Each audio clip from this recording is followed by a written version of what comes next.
이 시간 주시는 하나님의 말씀은 출애굽기 6장 2절에서 9절의 말씀입니다. 출애굽기 6장 2절에서 9절의 말씀 세 번역으로 하나님의 말씀을 봉독합니다. 하나님이 모세에게 이렇게 말씀하셨다.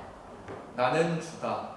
나는 아브라함과 이삭과 야곱에게 전능한 하나님으로는 나타났으나 그들에게 나의 이름을 여호와로는 알리지 않았다. 나는 또한 그들이 한동안 나그네로 몸부쳐 살던 가나안 땅을 그들에게 주기로 그들과 언약을 세웠는데 이제 나는 이집트 사람이 종으로 부리는 이스라엘 자손의 신음소리를 듣고 내가 세운 언약을 생각한다. 그러므로 너는 이스라엘 자손에게 말하여라. 나는 주다. 나는 이집트 사람들이 너희를 강제로 부리지 못하게 거기에서 너희를 이끌어내고 그 종살이에서 너희를 건지고 나의 팔을 펴서 큰 심판을 내리면서 너희를 구하여 내겠다. 그래서 너희를 나의 백성으로 삼고 나는 너희의 하나님이 될 것이다. 그러면 너희는 내가 주 곧 너희를 이집트 사람의 강제 노동에서 이끌어낸 너희의 하나님임을 알게 될 것이다. 내가 아브라함과 이삭과 야곱에게 주기로 손을 들어 맹세한 그 땅으로 너희를 데리고 가서 그 땅을 너희에게 주어 너희의 소유가 되게 하겠다. 나는 주다. 모세가 이스라엘 자손에게 이와 같이 전하였으나 그들은 무거운 노동에 지치고 기가 죽어서 모세의 말을 들으려고 하지 않았다.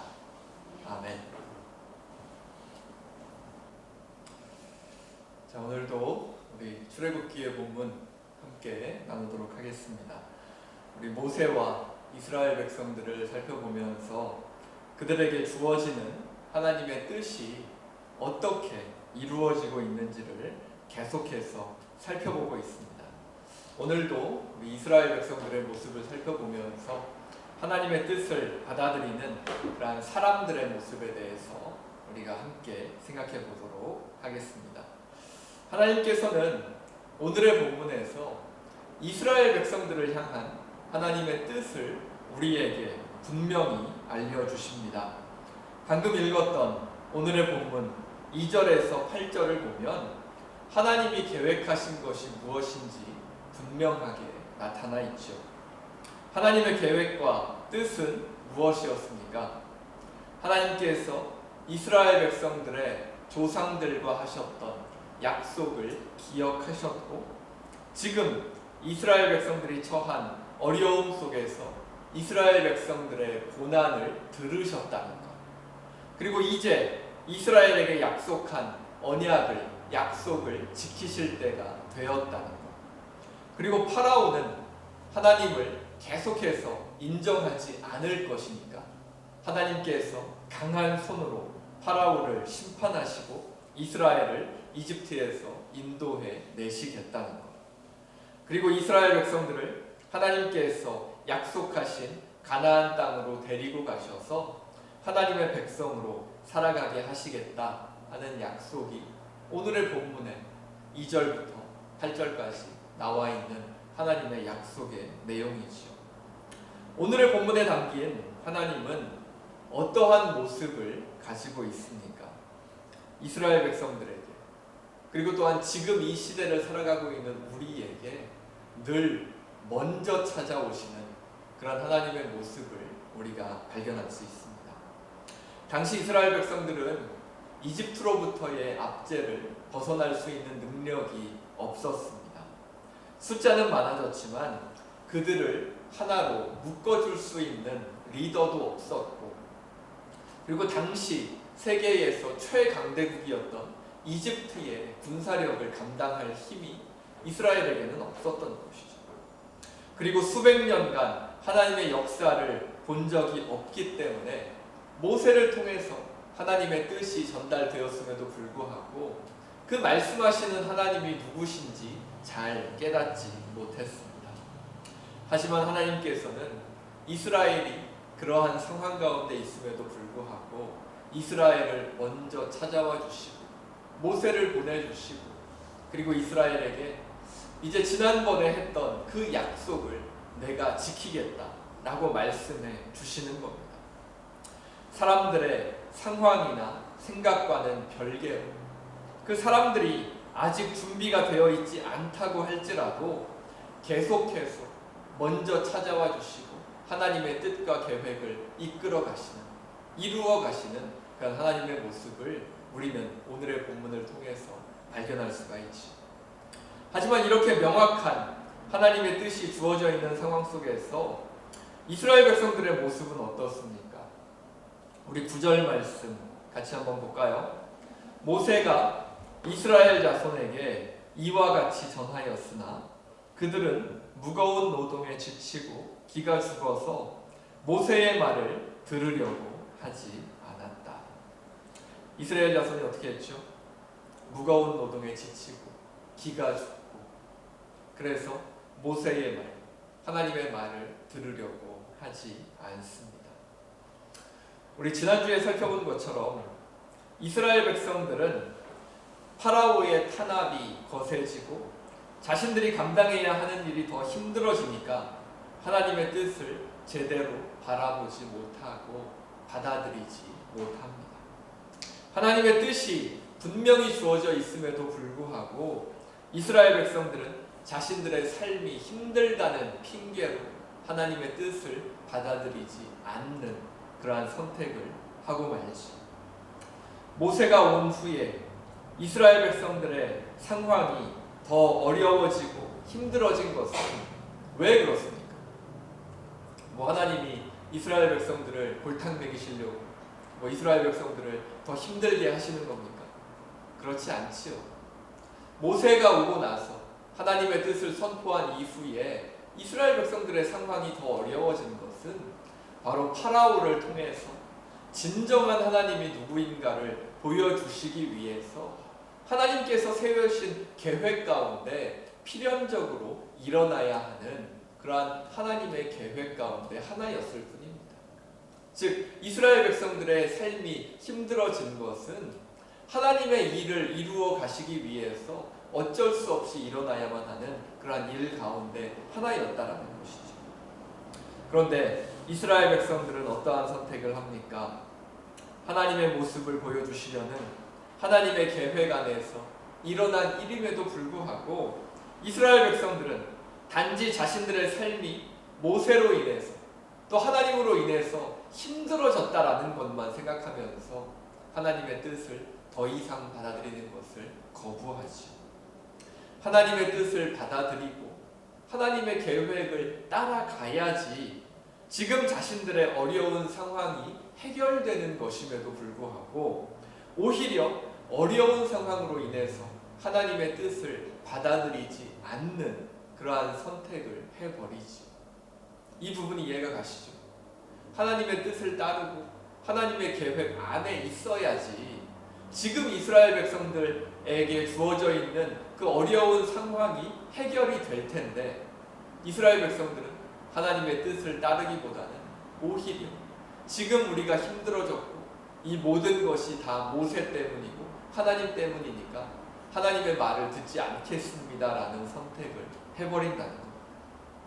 하나님의 뜻 앞에서 사람들이 얼마나 어리석은 선택을 할 수 있는지를 오늘의 본문의 이스라엘 백성들은 분명히 우리에게 보여주고 있습니다. 오늘 예수 그리스도의 다시 오심을 기다리는 우리 대림절 세 번째 주일입니다. 오늘의 본문 속에 나타난 이스라엘 백성들의 모습을 통해서 우리가 어떤 것을 생각해 볼 수 있을까요? 하나님의 뜻 앞에 선 우리의 모습을 우리가 생각해 볼 수 있을 것 같습니다.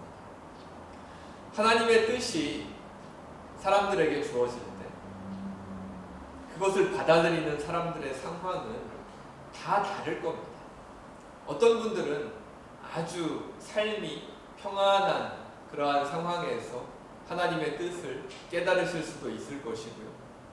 어떤 분들은 삶의 고통과 어려움 속에서 정말 하나님의 뜻을 생각조차 할 수 없는 그러한 상황이지만 그런 상황에서 하나님의 뜻이 주어질 수도 있을 것입니다.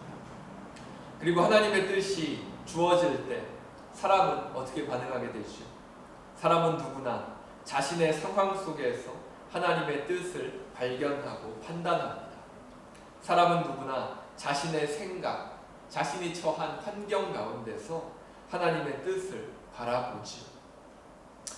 정말 고집이 세고 이렇게 신앙생활을 하면서 잘 변화되지 않는 그러한 성도들을 보면서 우스갯소리로 내키지 않으면 천국도 안 간다 라는 그러한 말이 왜 나왔겠습니까? 내가 지금 신앙생활을 하고 있지만 내키지 않으면 나는 천국도 안 가겠다. 정말 그렇게 말하는 우스갯소리들도 교회 안에 있지 않습니까? 그런 말이 왜 나옵니까? 그만큼 사람들은 하나님의 뜻을 우선시하기보다는 자기 자신의 기준과 상황을 우선시하는 경우가 많다라는 것이죠. 근데 사람은 그렇게 하지만 하나님은 어떻습니까? 하나님의 뜻은 언제나 변하지 않고 늘 동일하게 사람들에게 주어집니다. 예수님께서 이 세상에 오셨을 때 예수님께서 사람들에게 다른 메시지를 각각 주셨나요?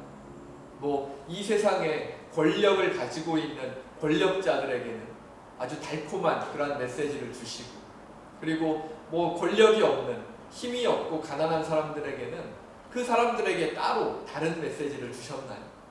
그러지 않으셨습니다. 예수님의 메시지는 언제나 동일했습니다.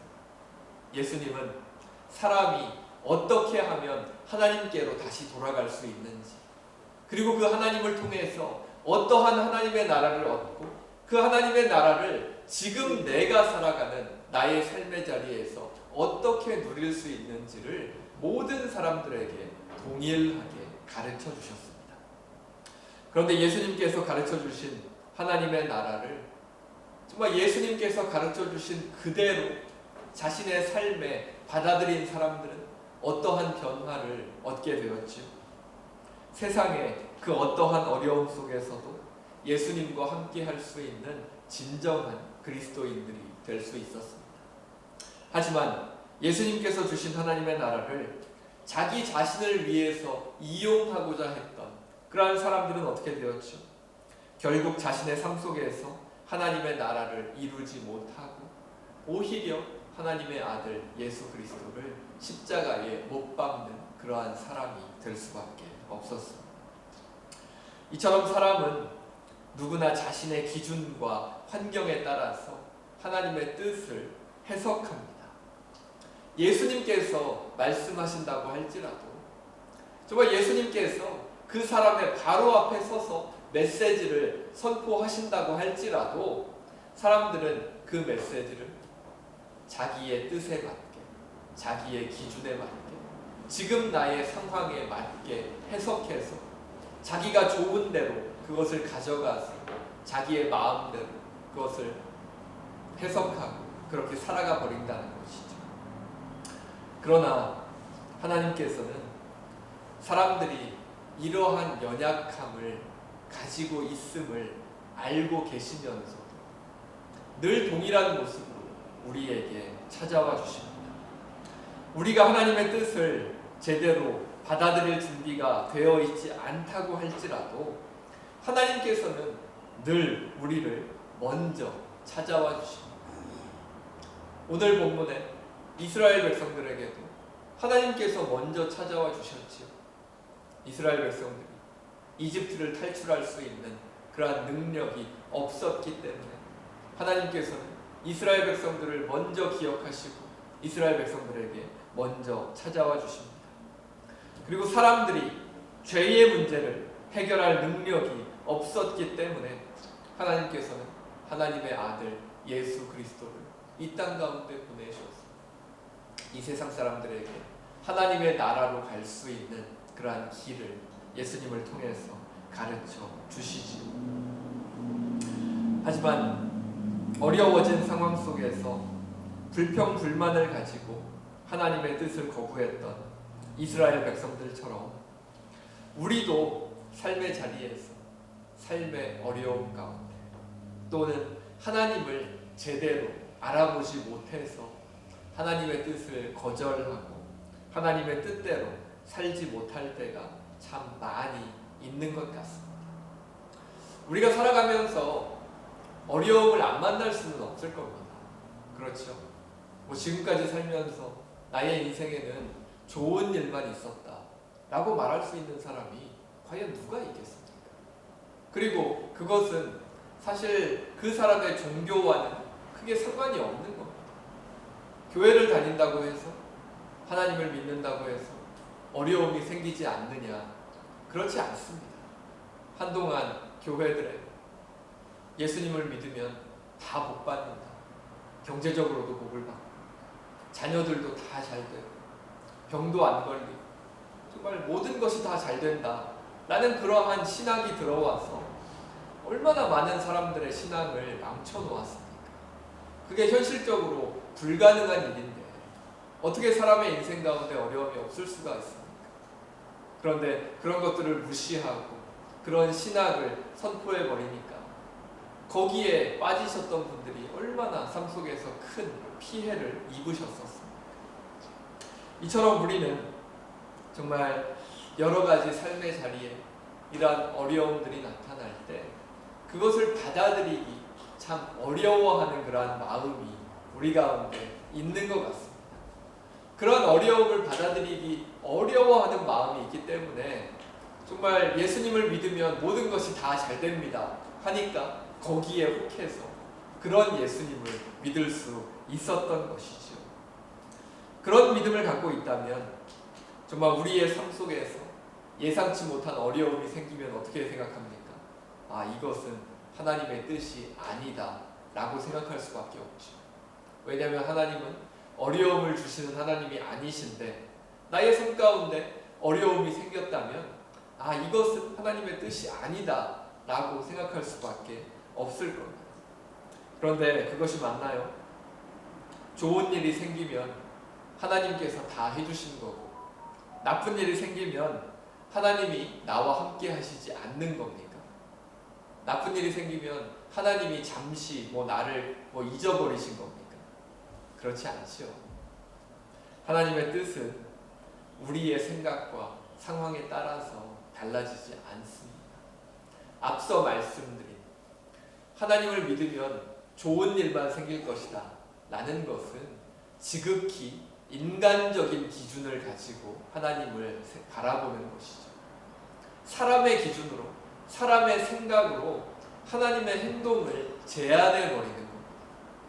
그러니까 나쁜 일이 생기면 하나님이 나와 함께 하시지 않았다라고 생각해 버릴 수 있는 거죠.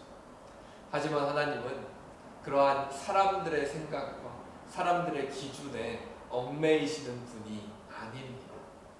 하나님은 하나님의 뜻을 가지고 계시고 하나님의 계획을 가지고 계시고 하나님의 시간을 가지고 계셔서 하나님의 뜻에 맞게 하나님의 계획에 맞게 늘 변함없는 모습으로 그 모든 것들을 이루어 가십니다.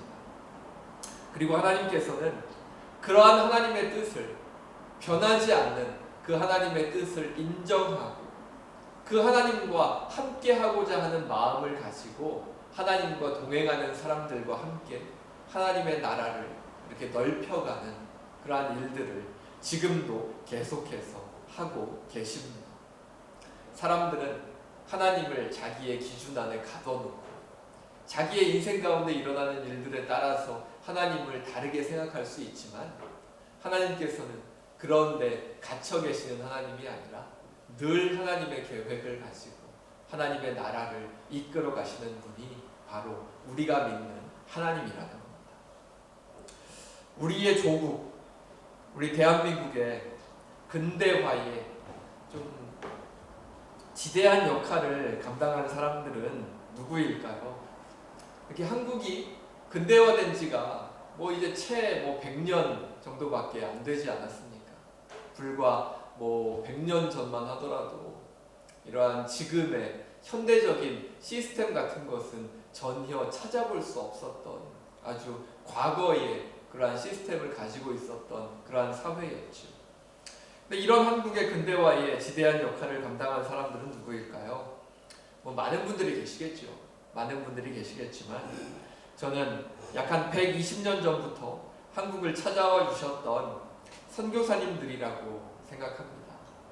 알코올 중독으로 사람들이 정말 많은 고통 가운데 있었고 또 첩제도로 인해서 이러한 사회의 근간이 정말 흔들리는 그런 아주 혼란스러운 그러한 상황이 약 한 120년 전 선교사님들이 처음 찾아오실 때의 한국 사회의 모습이었죠.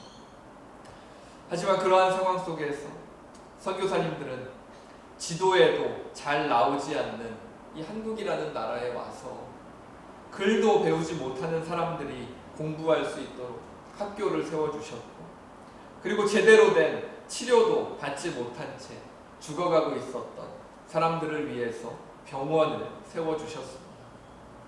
그리고 미국이나 영국이나 유럽 또는 호주에서 가지고 온 그런 근대적인 사회 시스템이나 기술들을 한국에 전수해주는 그러한 일을 하기도 하셨죠.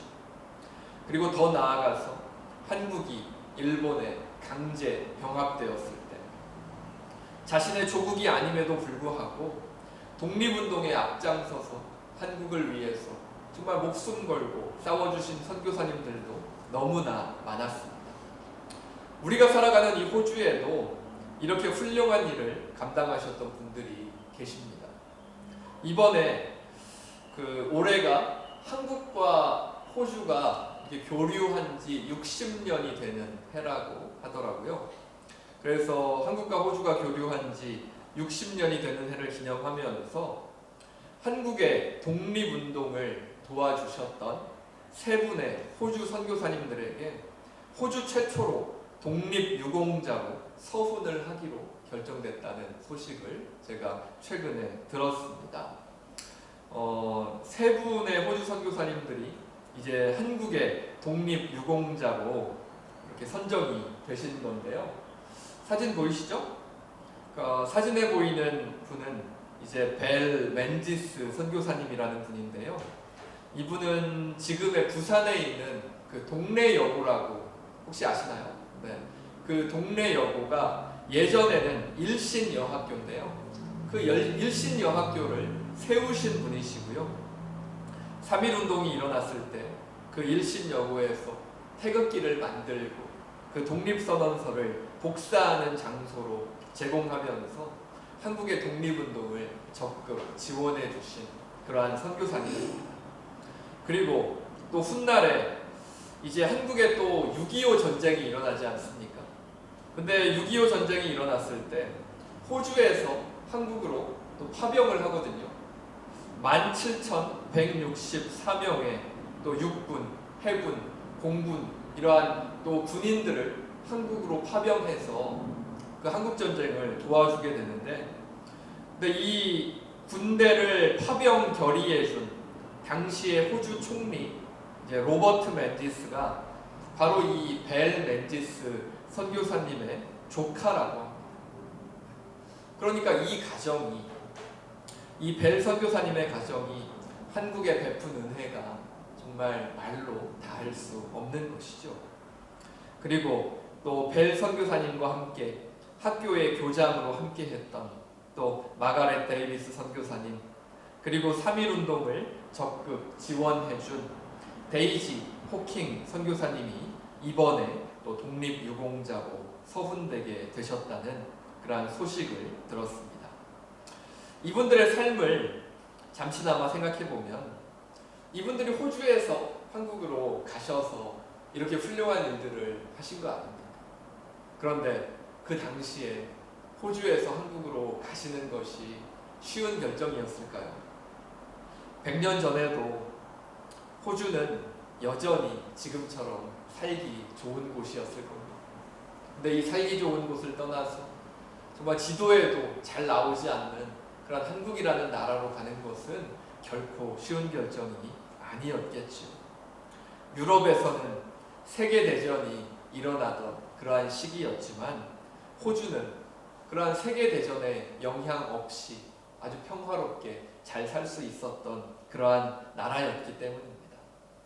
하지만 이 선교사님들은 호주의 평화로운 삶을 포기하고 지도에도 잘 나오지 않는 작은 나라 한국을 향해 가셔서 한국에서 학교를 세우고 또 자신의 조국도 아닌데 한국이 나라를 잃어버리자 한국의 독립을 위해서 모든 지원을 아끼지 않으신 것이죠. 지금 우리가 살아가는 이 호주 땅도 얼마나 살기 좋은 나라입니까?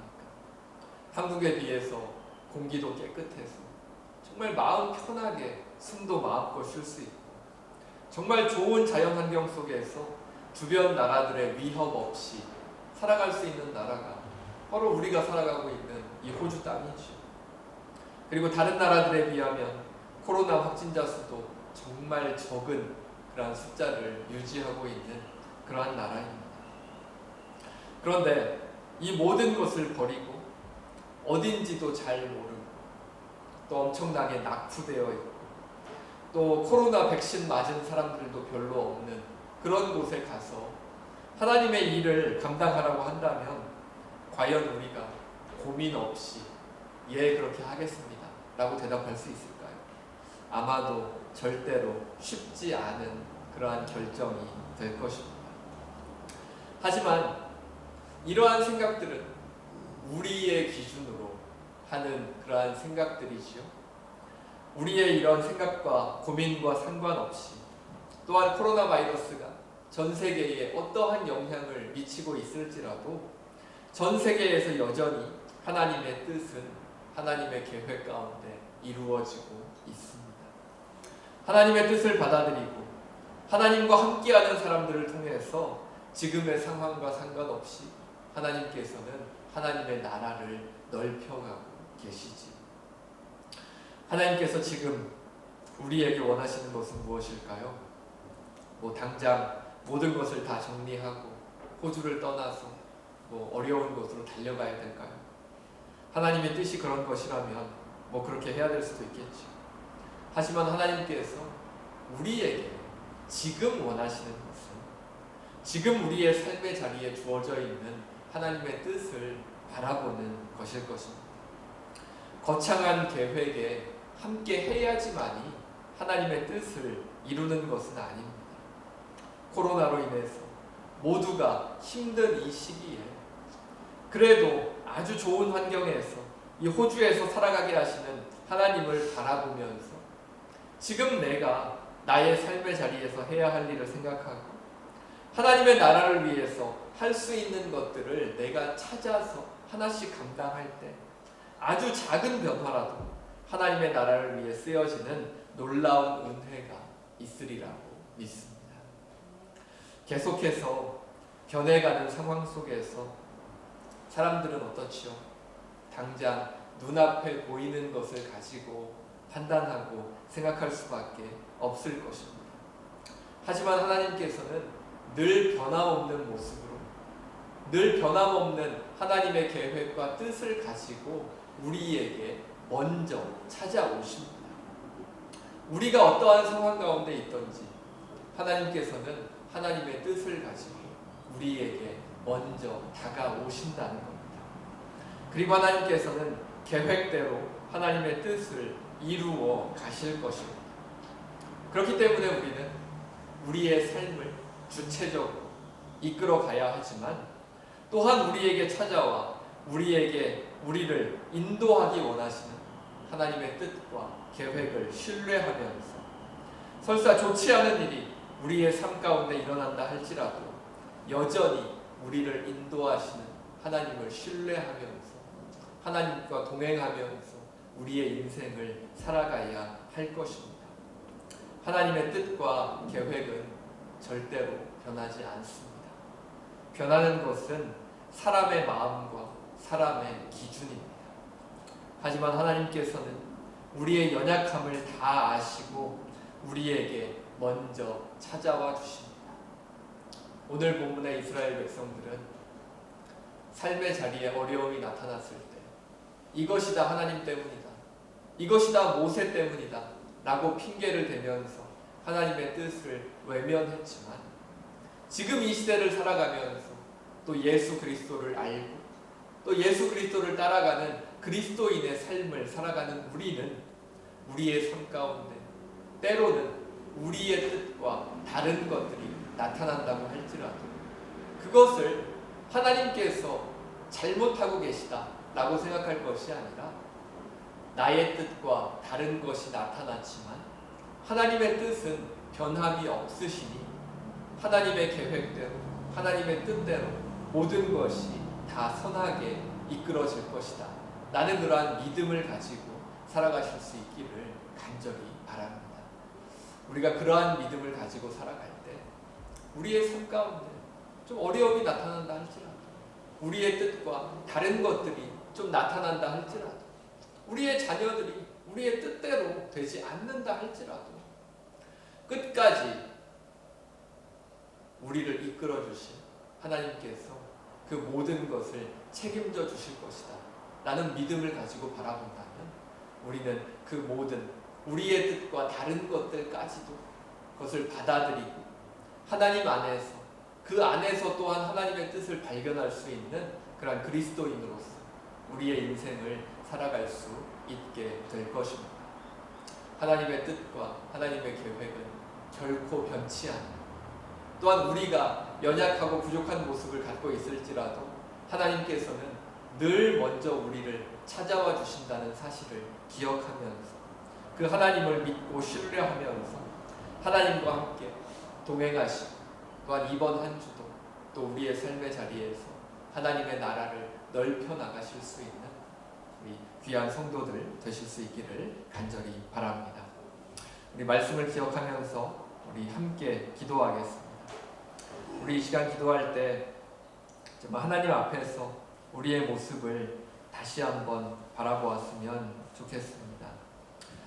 하나님의 뜻은 늘 변치 않고 하나님께서는 하나님의 계획을 가지고 그 모든 것을 이끌어가고 계신데 우리의 상황이 변하고 우리의 마음이 변하고 우리의 기준이 변함으로 말미암아서 하나님의 뜻을 받아들이지 않는 모습이 우리의 삶 가운데 있지는 않았는지 하나님 앞에서 우리의 삶의 모습을 다시 한번 바라보며 우리 이 시간 마음을 모아서 함께 기도하겠습니다. 기도합니다. 사랑의 하나님 감사합니다. 이 시간 저희들 가운데 함께 하여 주시고 하나님 앞에선 우리들의 모습을 다시 한번 바라보게 하시니 참 감사합니다. 하나님의 뜻은 늘 변치 않고 하나님은 하나님의 계획과 하나님의 시간을 가지시고 하나님의 뜻을 이끌어 가시지만 사람들은 그 마음이 변하고 그 마음의 생각이 변하고 그 마음의 기준이 변해서 자신의 뜻과 다른 것이 일어날 때 하나님의 뜻을 받아들이지 못하는 그러한 실수들이 우리의 인생들 가운데도 있음을 이 시간 고백합니다. 이 시간 저희들의 삶의 자리에 있는 그러한 어려움들과 그러한 실수들과 그러한 잘못들을 이 시간 하나님 앞에 고백하오니 하나님 저희들을 불쌍히 여겨주시고 저희들 가운데 지혜를 허락하여 주셔서 하나님의 뜻을 깨닫게 하시고 하나님의 인도하심을 바라보며 하나님과 동행하며 하나님과 함께할 수 있는 그런 귀한 은혜가 있게 하여 주시옵소서.